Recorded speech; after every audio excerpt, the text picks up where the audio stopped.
It is 1948. Winston Churchill sits at his desk at Chartwell, his country house in Kent, and writes history. He has won the war. He has lost an election. He is composing the first volume of his 6-part memoir of the Second World War, a book he will call The Gathering Storm. He is not merely recording what happened. He is shaping it, selecting what the world will remember, and, more carefully, what it will not. At some point during the drafting, Churchill arrives at the events of late May 1940, the days when France was falling, the days when the British Expeditionary Force was surrounded at Dunkirk, the days barely 3 weeks into his premiership when the future of the war was being decided inside a series of rooms in London. He writes one sentence about what happened in those rooms. Just one. The question of fighting on, he writes, never found a place in the War Cabinet agenda. In the National Archives at Kew, there is a grey cardboard folder. The reference number on its spine is CAB/65/13. Inside, the official minutes of 9 War Cabinet meetings held between the 26th and 28th of May 1940. Verbatim. Stamped. Classified for decades. Filed under numbers 139 through 145. They record, in the dry language of government, the most consequential argument in modern political history. Churchill said it never happened. The file says otherwise. This is what the file contains. The argument only makes sense from inside the situation the men arguing were inhabiting. So, May 1940. France. On the 10th of May, the same day Churchill becomes Prime Minister, Germany invades Belgium, the Netherlands, and France. 3 Panzer Corps smash through the Ardennes forest, terrain the Allied command had considered impassable. On the 12th, German armor crosses the Meuse at Sedan. By the 20th, 10 days into the campaign, German tanks reach the English Channel coast. The Allied front is split. The British Expeditionary Force, more than 400,000 men, is cut off. The speed of it is unlike anything in modern warfare.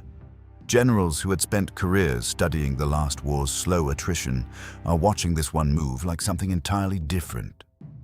Calais falls. Boulogne falls.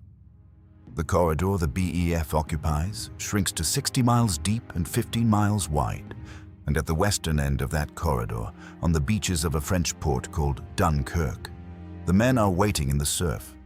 They are short of food, short of water.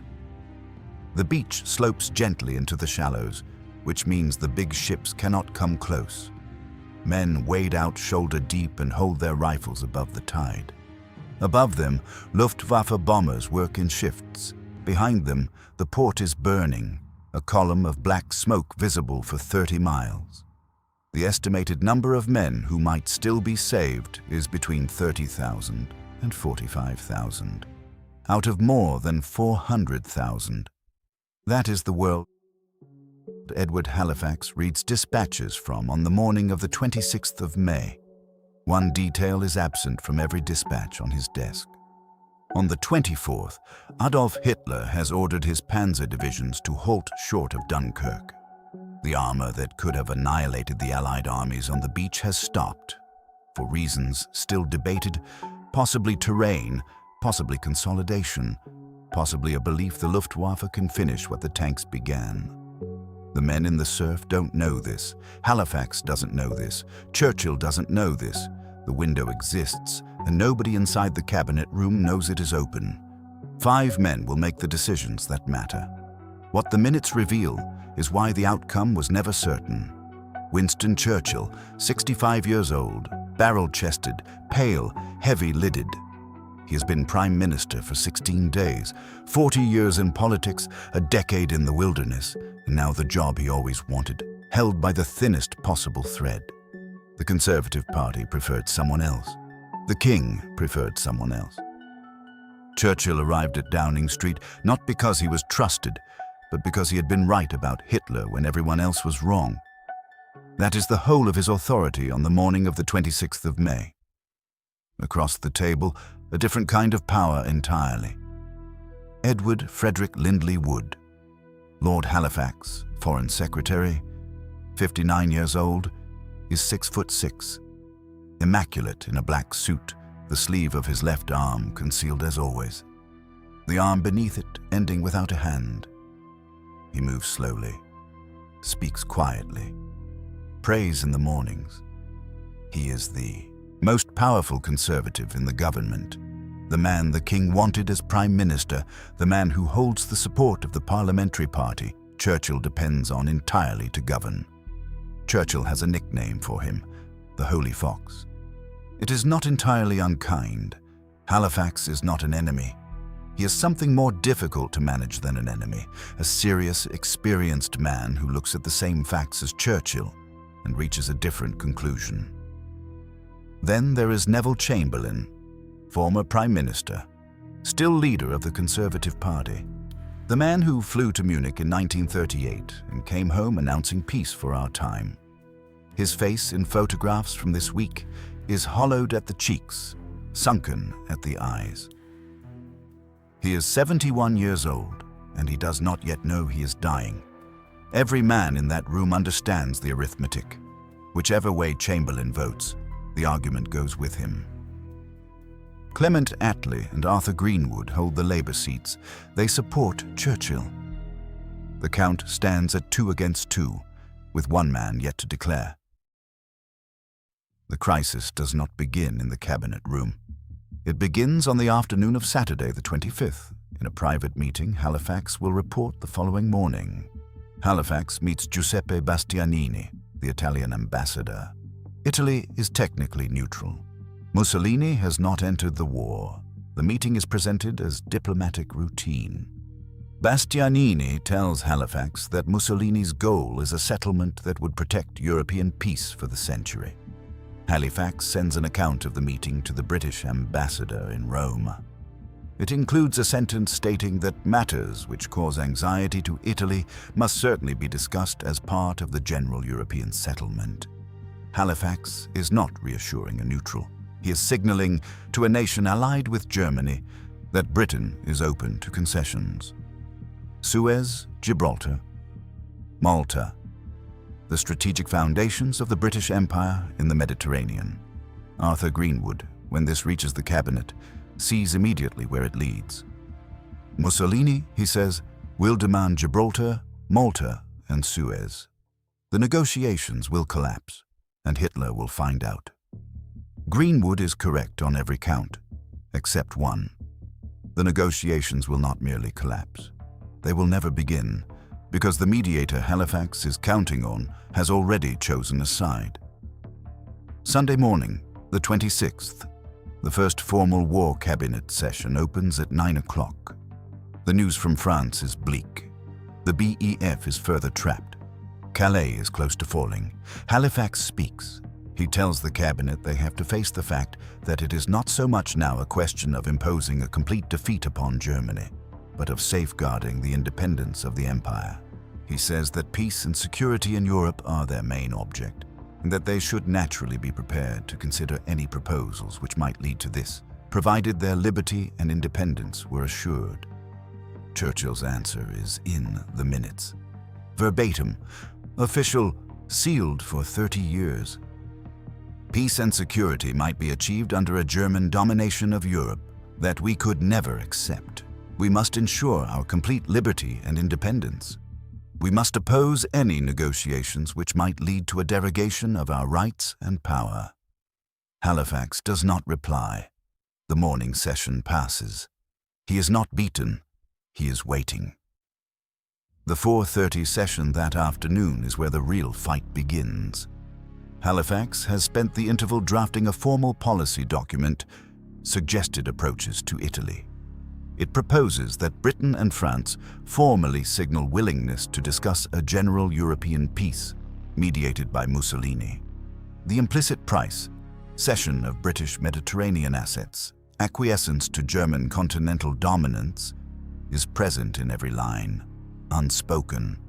Then Halifax delivers the sentence at the heart of his entire proposal. We might get better terms before France went out of the war and our aircraft factories were bombed. The aircraft factories are a fact. France leaving the war is a fact. Halifax is telling the cabinet that the current moment is the peak of British bargaining power, and that waiting makes it worse. His logic cannot be dismissed, it can only be defeated. Churchill's counter, the whole maneuver was intended to get Britain so deeply involved in negotiations that it would be unable to turn back. The approach was not only futile, but involved a deadly danger. Chamberlain speaks. He is against the proposal at the present time, but thinks the CE situation might change, even in a week. 2 against 2. The hinge, uncommitted. At 6:57 that evening, Churchill picks up a telephone and authorizes Operation Dynamo. Vice Admiral Bertram Ramsay, in a room carved into the Dover cliffs that once housed an electrical generator, sends the signal. The evacuation begins at the same hour. Halifax is preparing another memorandum arguing that Britain has no viable military future. On the first night, 7,699 men come off the harbor. Nobody knows whether it will work. Nobody knows the panzers have stopped. Monday, the 27th. Halifax speaks little in the morning session. He is gathering himself. By the afternoon, he pushes again. The Italian embassy has confirmed Mussolini is prepared to mediate. He tells the cabinet that Britain and France should declare they are prepared to fight to the death for their independence, but that certain concessions to Italy could be made if independence were secured. Churchill refuses, and then Halifax walks out. Late afternoon. Late May sunshine on the garden at the back of 10 Downing Street. The roses are in early bloom. The plane trees are full. Halifax has stepped outside. Churchill follows him out. What passes between them is not in the cabinet minutes. It is in Halifax's diary and in the accounts of men who knew both of them. Halifax tells Churchill he finds it increasingly difficult to work with him. He raises the possibility of resignation. If Halifax resigns publicly on the question of seeking peace terms, he carries the story to the Parliamentary Conservative Party. The party Churchill has no standing in, the party whose support is the only thing keeping him in Downing Street. Chamberlain may follow. A new government, more amenable to negotiations, more acceptable to the majority Halifax can deliver, may replace Churchill's within days. He is 3 weeks into the most powerful office in the country, and he is standing in a garden watching it slip away. He does not argue the point. He does not bully. He speaks quietly about collective responsibility, about government stability, about what public division does to a country at war. He is working to survive, not to inspire. Halifax goes back inside. Churchill has bought one more day. That night, Halifax opens his diary and writes his assessment of the Prime Minister's conduct in the debate. I thought Winston talked the most frightful rot. On the morning of the 28th, Belgium surrenders. Churchill reads the armistice terms aloud to the War Cabinet at 11:30. The Belgian army, which has been holding the northern flank, is gone. On paper, this is the worst morning of the crisis.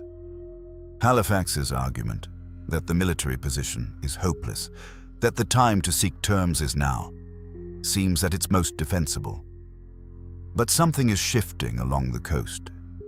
Cloud and smoke from the burning port have settled over the beaches. The Luftwaffe's targeting is disrupted. The German panzers have not moved. The boats keep coming. On this day, 17,804 men are lifted from the harbor, more than twice the previous day. More than a third of the entire initial estimate for the operation in a single morning. The cabinet does not have these numbers yet when it reconvenes at 4 o'clock. The window is still open. At 4 in the afternoon, Halifax again. He tells the room that nothing in his suggestion could remotely be described as capitulation. Churchill tells him the chances of decent terms from Germany are 1,000 to 1 against. Chamberlain has not moved. The arithmetic has not changed. But Churchill has been watching the room for 4 days, and he has seen something Halifax hasn't. He cannot win this argument in a room of 5. So at 5 o'clock, he rises, walks out of the inner war cabinet, and goes down a corridor in the House of Commons to a committee room where 25 ministers, the full outer cabinet, are waiting to be briefed by the Prime Minister. He does not minimize. He tells them the situation in France is likely to be the greatest British military defeat for many centuries. He tells them he has considered whether to negotiate. He tells them what Germany would demand, the fleet, the naval bases, and more. And then he tells them what he has decided. Hugh Dalton, Minister of Economic Warfare, has his diary open. He writes down the words, "If this Long Island story of ours is to end at last, let it end only when each one of us lies choking in his own blood upon the ground." The room erupts. 25 ministers, men whose names history does not record, rise from their chairs. They cheer. Some physically touch Churchill as they file out, hands on his shoulders, his back. Not because they are particularly remarkable men. Because someone has told them the truth and told them what to do with it. Churchill has recognized that the 25 hold what the 5 cannot give him, and he has gone to get it before the argument closes. He returns to the inner war cabinet. He sits down. He tells Halifax and Chamberlain that he has never before heard a gathering of persons occupying high places in political life express themselves so emphatically. The argument can no longer be won inside a room of 5. Churchill has made that impossible. The final session. Chamberlain speaks. On a dispassionate survey, he says, the alternative to fighting on involved a considerable gamble. The man who flew to Munich, the man who stood on an airfield in September 1938 and said the words, "Peace for our time." That man, in the last months of his life, hollowed, unknowingly dying, moves to Churchill's side. Halifax sees it. He insists his proposal cannot remotely be described as capitulation. But Chamberlain has spoken. The arithmetic is 3-2. All further discussion of negotiations is set aside. The argument, officially, is over. The following morning, the 29th of May, Halifax receives a cable from Sir Percy Lorraine, the British ambassador in Rome. Lorraine has met Count Ciano, Italy's foreign minister. The message is brief and exact. Italian entry into the war is certain, with only the date to be determined. Mussolini, Ciano confirms, will not listen to any overtures from France, even if France offers all of its Mediterranean territories. He is going to war on Germany's side. He has always been going to war on Germany's side. While Halifax was presenting his proposal to the War Cabinet, while he was walking in the Downing Street garden, while he was writing in his diary that Churchill talked the most frightful rot, Mussolini was preparing to declare war on Britain. The mechanism at the heart of Halifax's entire proposal did not exist. Britain would have opened secret negotiations with a neutral who was not neutral. It would have signaled desperation to its enemy. It would have broken its alliance with France, and it would have received nothing in return. No mediation, no response, not a word. Churchill had called the approach not only futile, but a deadly danger. He was precisely correct. The proof arrived in 24 hours. After the 28th, the numbers change. On the 29th, approximately 50,000 men are lifted from the beaches. The same on the 30th, on the 31st. On the 31st of May alone, 68,014 men in a single day. When the operation ends on the 4th of June, 338,226 soldiers have been returned to England. The estimate had been 45,000. They come back without their tanks, without their artillery, without nearly all of their heavy equipment. The army that lands in England is exhausted and almost weaponless. But it exists. Without those men, there is no British army to rebuild. Without a British army, there is no second front. Without a second front, there is no D-Day, no liberated Europe. Without a surviving Britain, the United States has no base, no partner, no entry point into the European war. And without American entry, the Soviet Union faces Germany alone. The Holocaust proceeds without opposition. The 20th century belongs to whoever wins that fight. The argument in the cabinet room was not about Britain's survival. It was about all of that, decided by 5 men in a series of quiet rooms across 4 days in May. Neville Chamberlain resigned from the War Cabinet in October 1940. He was dead by November. Cancer he hadn't known he had. He never learned how the war ended. Halifax was dispatched to Washington in December 1940. A month after Chamberlain's death removed the political danger of Halifax's resignation. Churchill had endured him for 7 months, precisely as long as the arithmetic required. In Washington, 6,000 miles from home, Halifax received word in November 1942 that his second son, Peter, had been killed in action in North Africa. 2 months later, that his youngest son, Richard, had been severely wounded. He was there in that posting because the argument went the other way. Clement Attlee, the quiet man in the corner, the provincial bank manager Churchill once described as a modest little man with plenty to be modest about, remained. In July 1945, the British public voted. Churchill was replaced as Prime Minister by the man who had sat beside him through the worst 4 days of the war and held the line without a word, "The world remembers." Churchill survived everything. He won the war. He wrote the history of it. In 1948, in the first volume of his memoirs, he arrived at late May 1940 and produced 1 sentence.